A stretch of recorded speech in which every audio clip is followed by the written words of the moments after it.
Obrigado, gente. Caramba. Está se ouvindo bem?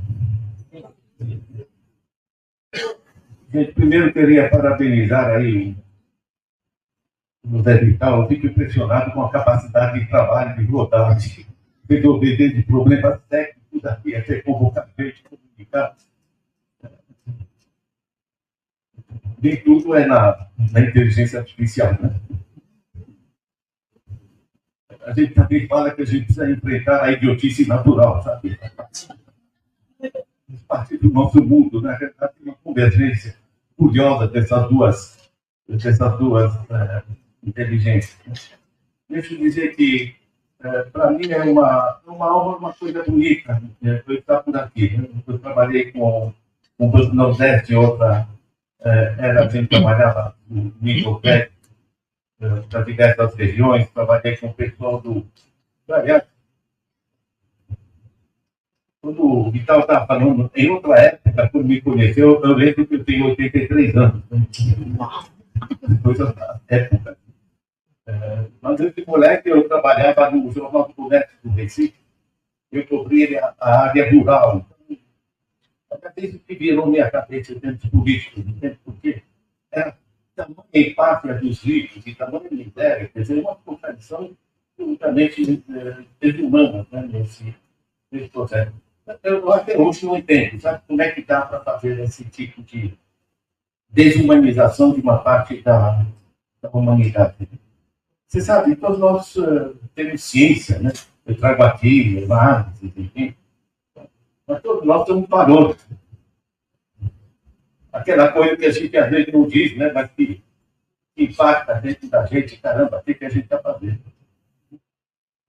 Para mim, isso é sumamente importante. Tá? Me comove muito o fato dessa iniciativa ser no interior do Estado, de juntar a academia, sindicato, estudantes, enfim, os problemas são de todos nós. Tem que parar de fragmentar isso, né, em fatias e coisas que não... que perdem força, simplesmente. Porque os grandes grupos financeiros que controlam todo esse sistema, eles são... e batalham cada dia o seu controle. É tão importante isso, né? A gente se juntar e se juntar em todos os nossos problemas graves. Deixa eu dizer, eu hoje sou aposentado pela ONU, eu trabalhei 7 anos na África, trabalhei na Ásia, eu não tive publicado na China e coisas do gênero, a gente vira internacional, meio que as coisas vão acontecendo. Mas, na realidade, olha assim, caramba, eu, montando um sistema de planejamento e de desenvolvimento em países africanos, logo depois do período colonial, ou, por exemplo, o Nelson Mandela, do Sul, caramba, o colonialismo era ontem, gente. E o país europeu se já davam dono de países da África. É muito impressionante, sabe? E aí tem um contraste que me vem muito, né, relativamente ao Brasil, né? Porque eu trabalhei em países de uma pobreza, gente. Eu via gente morrer de cólera ao meu lado. Simplesmente porque não tinha suficiente grana ou tecnologia para ter água limpa. Cólera é simples. Ou seja, eram países onde você não tinha os recursos para fazer. Eu tinha realmente que tirar leite de pedra. Agora eu pego o Brasil. Pego o PIB. 11 trilhões de reais. Divido pela população. 205 milhões, para arredondar. Sabe o que dá? O que a gente produz em bens de serviço é o equivalente a 16 mil reais por mês por família de 4 pessoas. O que o Brasil produz de bens de serviço dá 16 mil reais por mês por família de 4 pessoas. Dá para todo mundo viver de maneira confortável e digna, e não precisa ser igualzinho para todo mundo. Basta redistribuir 3%, 4%. Não sei quem de vocês conhece a revista Forbes. Os americanos publicam todo ano a lista dos nossos bilionário, 290 pessoas, só reduzir uns 3 ou 4% da fortuna deles, daria para assegurar uma vida digna e confortável para todo o Brasil. O problema não é econômico. O problema é de organização política e social. Eu pus aqui nesse livrinho que eu fiz, né? Resgatar a função social da economia. Uma questão de dignidade humana. Porque não é uma questão de esquerda ou direita, é uma questão de dignidade humana, de decência. Ele se convence com esse argumento, peguem a alimentação. Nós estamos com 33 milhões de pessoas passando fome, 125 milhões em segurança alimentar. Desses 33 milhões de pessoas passando fome, tem por baixo de 6 milhões de crianças. Sabe quanto o Brasil produziu de grãos na última safra? O equivalente a 4 quilos, mais de 4 quilos por pessoa por dia. A ração de um adulto é de 180 gramas de arroz. Não dá para produzir arroz para... Não, está rendendo mais produzir soja para exportação, porque está ligado com os grupos internacionais, a gente chama simpaticamente de ABCD, né? A ADN, a PUG, a TAGIR e a TRESUS. Está conectado. E conectado, por sua vez, com grandes grupos financeiros, que basicamente são 5, que controlam num mundo que provavelmente poucos de vocês conhecem, né? A BlackRock, a State Street, Vanguard, Fidelity. É impressionante. Quer dizer, num país que produz só de grão, sem falar dos tubérculos, do peixe, da fruta, etc., 4 quilos por dia por pessoa. E ter 33 milhões de pessoas passando fome. Eu ando aí em São Paulo, né, e a cidade, né, hoje, né, tem 33 mil pessoas dormindo na rua. Olha, eu não sei como são as pessoas, sabe? Tem coisa que às vezes não entendo. Né? Me conta o coração, entendeu? Eu pego lá, tem Liga Rio Grande, São Liga Central, Rio, cheio de perto, bonito. Né? A quantidade, você vê uma família, uma mãe com 3 filhos ali dormindo na calçada, vai fazer xixi aonde? Então, é uma humilhação. Você não tem o recurso, o déficit, o superávit. Gente, não tem rigorosamente nada a ver. Eu, por desgraça, sou economista. Quando aparece aqueles caras na televisão, dizem, não, porque a responsabilidade não, no campo de sério, que aquelas que tem uma fortuna em paraísos fiscais, em dólar. Só apareceu porque vazou. Ele diz, não, nós temos que proteger a população da inflação.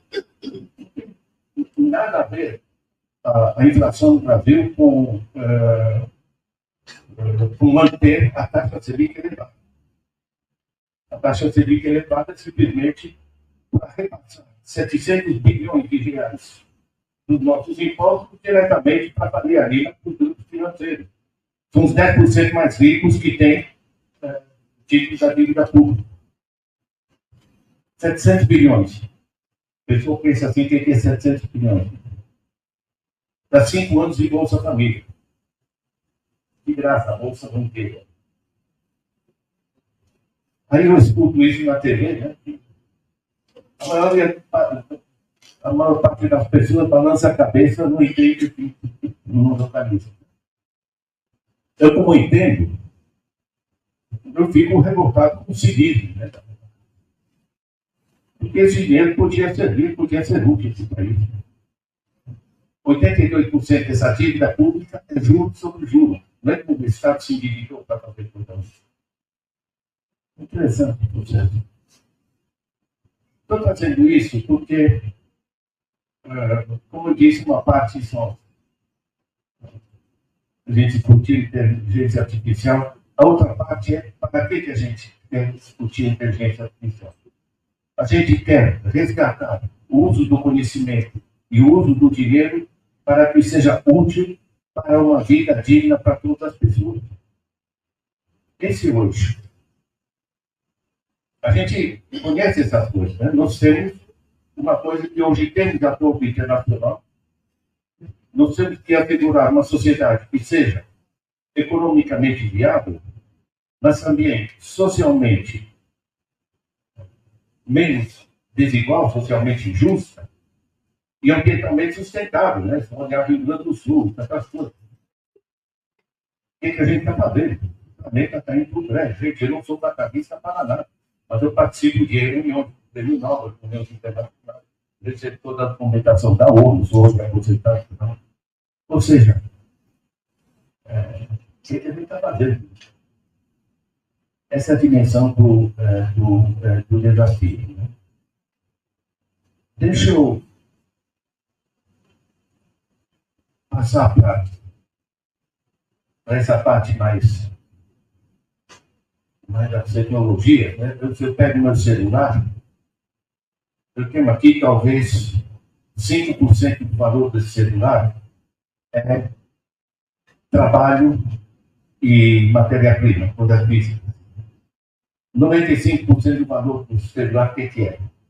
Conhecimento incorporado. Ou seja, hoje o conhecimento é o principal fator de produção. Claro, isso aqui é um celular, tudo bem. Mas hoje, quando eu vejo como a China fabrica roupas, distribui pelo mundo afora, né? Isso aqui são fatos que praticamente não tem ninguém. Tem mais. Qualquer pequeno agricultor hoje precisa de tecnologia de inseminação artificial, análise de solo, análise hídrica, informação comercial. Não entendeu? Estou dando esses meros exemplos do seguinte. O principal fator de produção hoje é conhecimento. Ou seja, é imaterial. No centro, nunca mais a fábrica. No centro, então, os grandes grupos financeiros, BlackRock, State Street, Vanguard, etc., os grandes controladores da comunicação, né? Google, o Alphabet, né? Que hoje chama, Microsoft, o GAFAM, que a gente chama. Ou seja, há um deslocamento profundo de toda a economia para o imaterial. O imaterial significa o quê? Significa que são sinais magnéticos. Desde que a gente conseguiu transformar a escrita, né? Eu, na minha aula, ainda escrevo no quadro negro, né?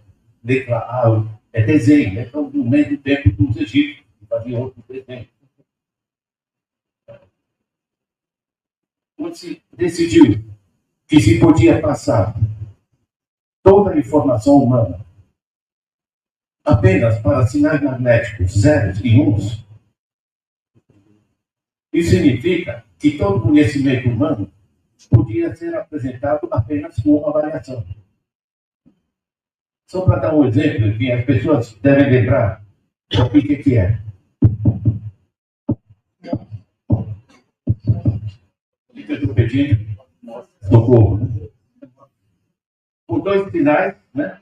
Um traço e um ponto, você podia dizer um monte de coisa.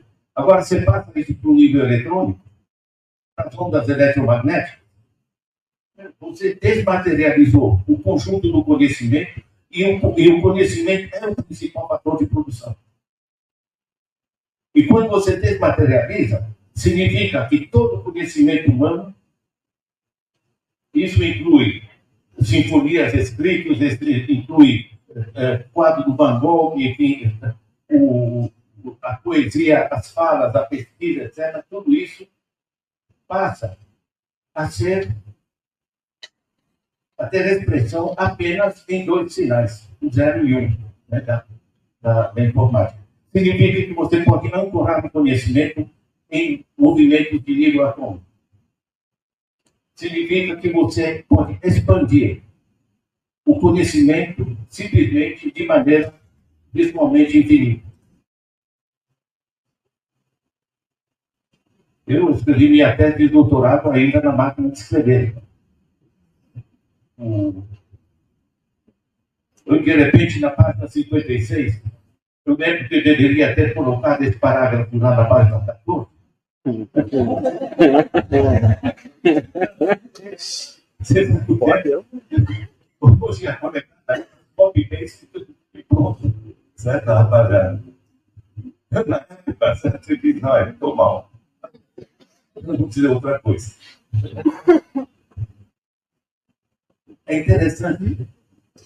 Então, temos essa revolução, isso data de Alan Turing, na Segunda Guerra Mundial, quando se descobriu todo esse sistema. E durante milênios, a escrita eram diversos tipos de sinais, cuneiformes, algoritmos, hieróglifos, etc. Hoje, se generalizou isso. E esse conhecimento é uma dimensão. A segunda dimensão é que, como isso conecta tudo, o planeta banha em ondas eletromagnéticas e elas carregam isso. Você veja, se eu quero puxar um artigo da Universidade de Kyoto, aqui em 30 segundos eu puxo esse artigo. Onde é que ele está? Ele está aqui.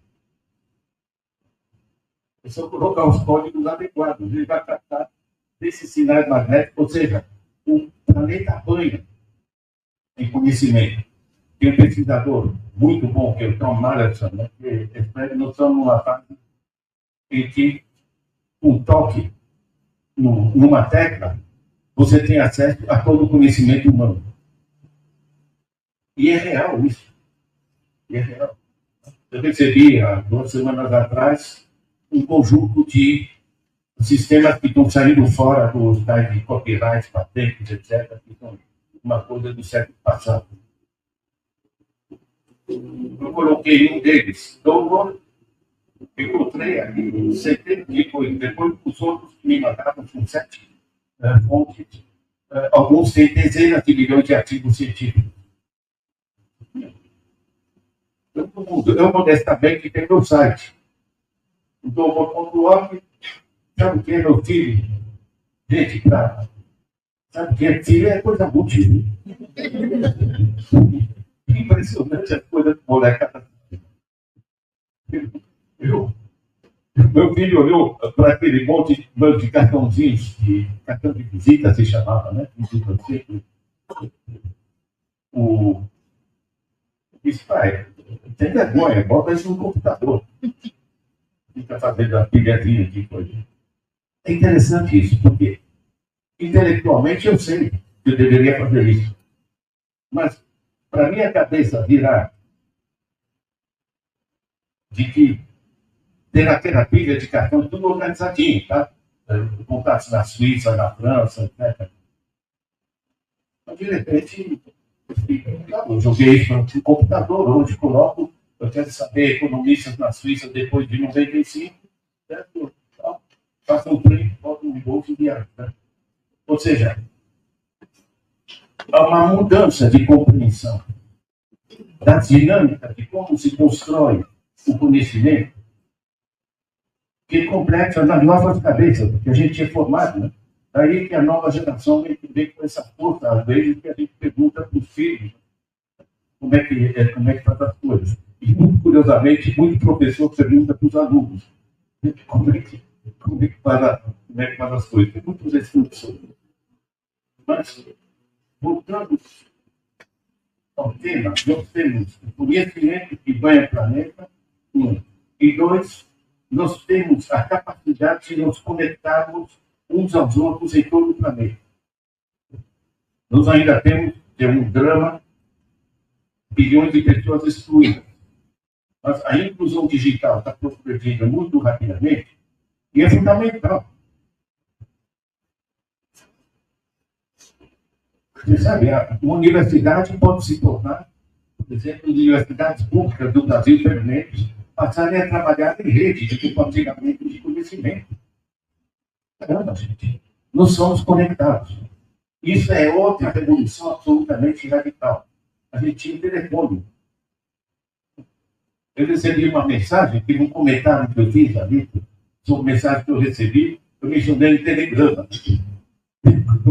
Estou deixando na minha cabeça, no Telegram. Ele está lembrando um texto antigo. Ou seja, se vocês juntam que a economia básica, o principal fator de produção é conhecimento. O conhecimento é universalmente disponível e pode ser disponibilizado de graça para todos. E que nós temos a coletividade uns dos outros para trabalhar na construção de uma sociedade em rede. Gente, nós estamos em outro mundo. É outro potencial que se abre. Esse potencial, a inteligência artificial, os algoritmos, etc., é utilizado de maneira diferente por diversos grupos sociais. Então, por exemplo, no topo da pirâmide está o grupo que eu mencionei, BlackRock, State Street, Vanguard, né? Fidelity. Esses grupos, 5 grupos, eles manejam 29 trilhões de dólares. 29 trilhões de dólares é mais do que o PIB dos Estados Unidos. A BlackRock sozinha administra 10 trilhões de dólares. Ninguém sabe o que é 10 trilhões de dólares, mas compare. O orçamento do Biden, orçamento federal dos Estados Unidos, 6 trilhões. O que Larry Fink da BlackRock administra é 10 trilhões. E vejam como funciona pelo fato do dinheiro hoje ser imaterial. É apenas sinal magnético. Eu ainda uso, na minha idade, essas notas 20 reais, 50 reais. Tentar trocar essas notas é uma desgraça. E eu sei perfeitamente que cada pagamento que eu faço, uma parte do que eu estou pagando vai para os bancos. 95% do dinheiro hoje, o que a gente chama de liquidez, é imaterial. E não tem como, você passa pelo banco, pelo cartão. Aí de volta. Não tem como escapar desse processo. Vejam como isso funciona e a que ponto funciona. Porque eu pagava na papelaria 100 reais pela compra, saía do meu bolso uma nota de 100, essa nota entrava no caixa da papelaria. Hoje me mandam para o caixa, eu tiro meu cartão, a moça pergunta, crédito ou débito? Eu digo crédito. Da minha conta, porque meu dinheiro não está mais no meu bolso, está no banco. Da minha conta saem 100 reais, na papelaria vão entrar 95 reais daqui 3 semanas. 5%. Multiplique isso por dezenas de operações por cartão de crédito, dezenas de milhões de operações diárias. É uma grana preta que está entrando para os grupos, para os intermediários financeiros. Hoje, mundialmente, se chama de financiarização. Muda em profundidade todo o sistema econômico. Você ganha gasto. Você ganha muito mais sendo intermediário financeiro do que produzindo algumas coisas. Gerou um desequilíbrio radical. Deixa eu dar um exemplo prático. Tá? Eu tenho minha faxineira, a Dorinha, aparece uma vez por semana. Eu pago a diária dela 250 reais que eu estou na conta dela.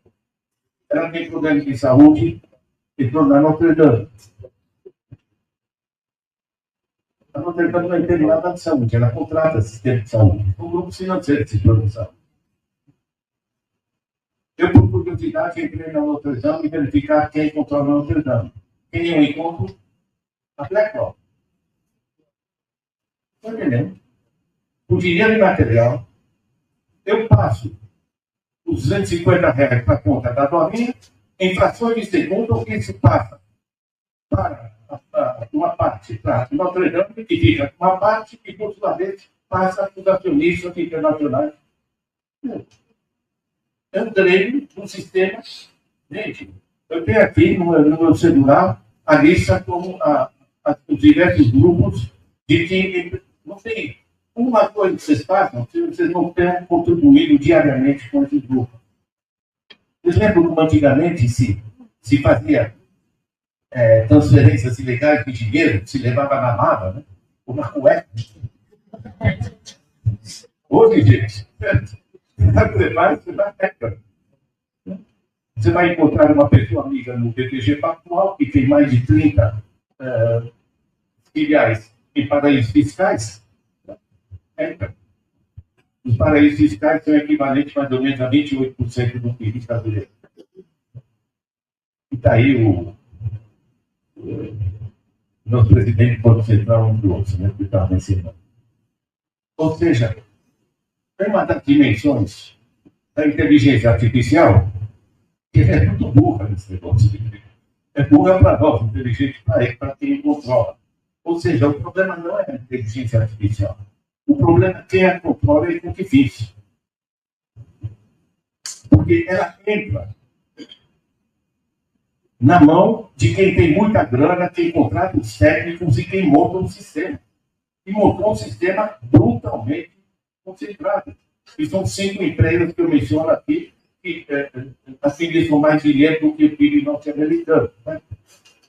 Ou, por exemplo, o ABCD, né, que são os 4 grupos que controlam 80% do sistema de grãos do planeta, que faz com que o país que produz tanto alimento como o Brasil tenha.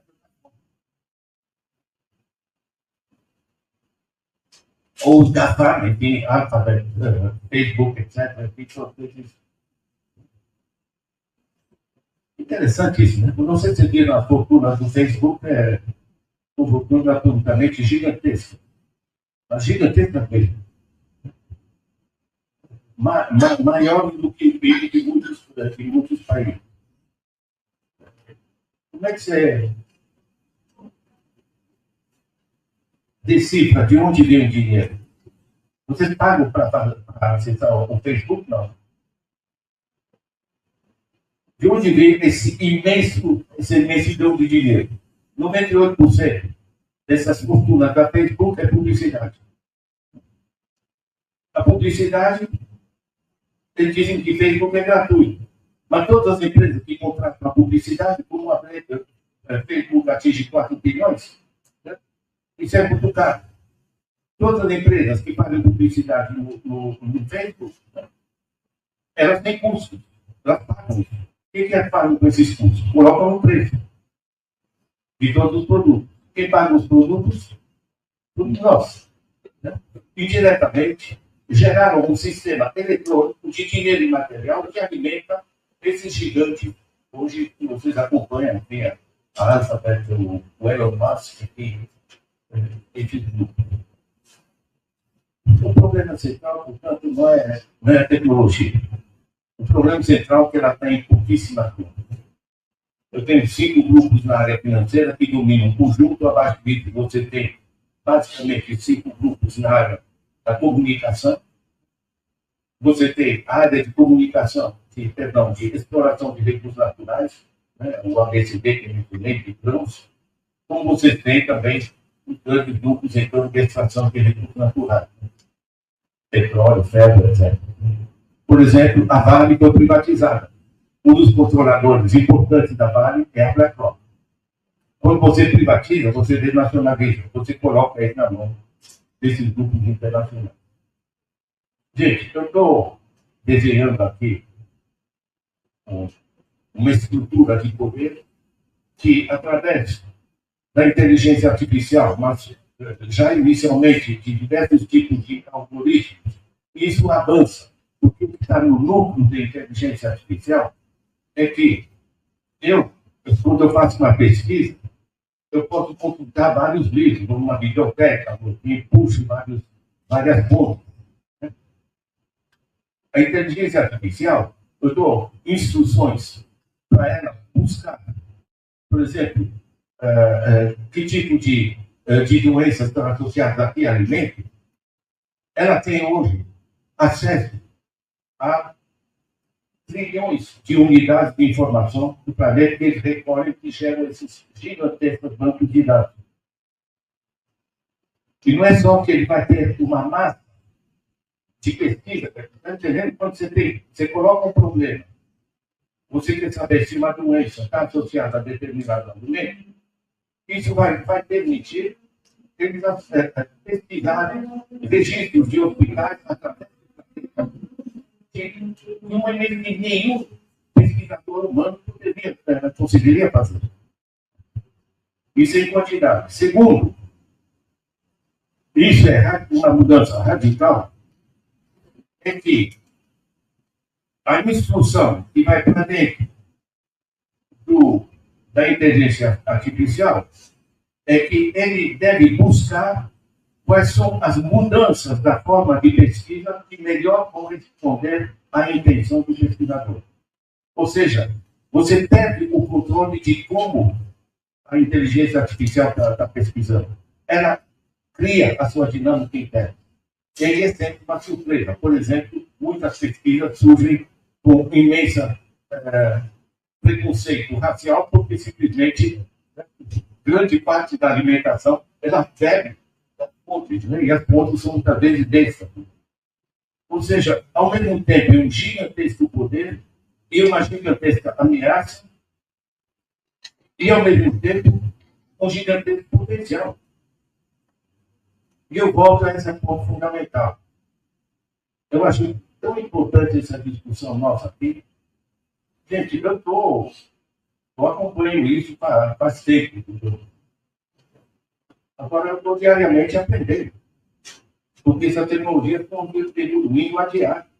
E se aceleram de maneira dramática. Então, esse tipo de reunião, da gente discutir, da gente pensar como a gente se apropria, eu acho extremamente importante. E volto para a minha mensagem central. O nosso problema não é a inteligência artificial. Nosso problema é que nós somos um planeta radicalmente desigual, com empresas gigantescas, corporações que usam a inteligência artificial para maximizar retorno para acionistas. Essencialmente, é a financiarização. Não é gente que produz, é gente que extrai do processo e extrai volumes absolutamente fenomenais. É difícil caber na cabeça das pessoas que 8 desses bilionários mundiais, dessas maiores fortunas do mundo, eles têm mais riqueza do que a metade mais pobre da população, 4 bilhões. Eles produziram essa riqueza, não. Eles simplesmente têm o chamado direito, as anotações magnéticas dos computadores que eles dizem que eles têm direito a tanto conduta. Isso faz parte dessa deformação radical, da desigualdade que se repõe, ao mesmo tempo, se maximizar o dinheiro, os dividendos dos acionistas, significa que você tem que produzir mais petróleo, dando-se o problema climático. De certa forma, com essa inteligência artificial, com a desmaterialização da economia, com o dinheiro material, a gente chegou no nível que a gente está aprofundando o drama da desigualdade, aprofundando o drama ambiental. É um tripé que a gente enfrenta e é basicamente um problema político, de organização política e social. Isso está sendo discutido no que tem de literatura internacional. Gente, eu estou falando, tentando transmitir, eu gostaria de transmitir o drama interno que eu sinto com todas essas coisas, né? Porque o reverso da medalha é muito forte. A gente organizou em São Paulo, tem um bairro, Casa Verde, 80 mil habitantes. Em vez de obedecer a caçado, tudo, etc., a gente fez um negócio simples.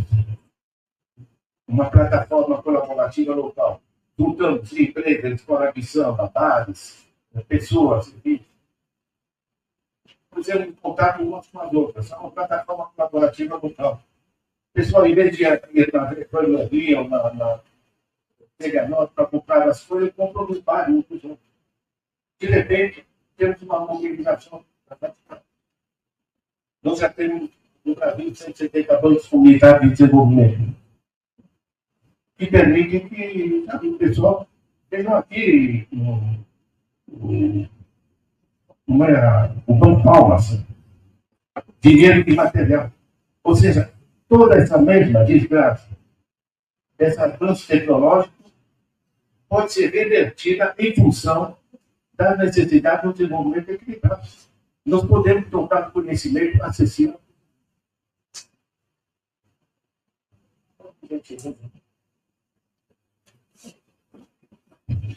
É isso aí, gente. Para poder conversar um pouco com vocês, eu ver o que é a coisa. Basicamente, gente, eu estou trazendo aqui ferramentas. Quero dizer que no meu site, os livros estão todos disponíveis, estão gratuitos, são uma rede mundial que disponibiliza a produção científica, porque nós precisamos dramaticamente de mais gente que entenda do processo. Eu recomendaria muito a você esse livrinho aqui, que eu mostrei, que é Resgatar a Função Social da Economia, que é outro que ajuda muito, que pega direto toda essa tecnologia, e chama O Capitalismo se Desloca. Eu achei editado pelo CERF de São Paulo. Achei muito simpático. Eles também disponibilizam meu livro de graça, apesar de ser a editora. E na apresentação do livro, eles dizem que a gente tem que acompanhar aí as inovações. Você sabe o que é? Conhecimento, gente, é diferente. Se eu passo meu relógio para você, eu deixo de meu relógio. Isso é século passado, produção industrial. Na era do conhecimento, eu passo uma ideia para você, eu continuo com ela. Está entendendo? A grande transformação é que a luta dos bens físicos é quem tem a posse, né? É meu. O conhecimento se compartilha. Isso significa que nós podemos assegurar uma sociedade colaborativa radicalmente transformadora. É isso aí, gente. Obrigado.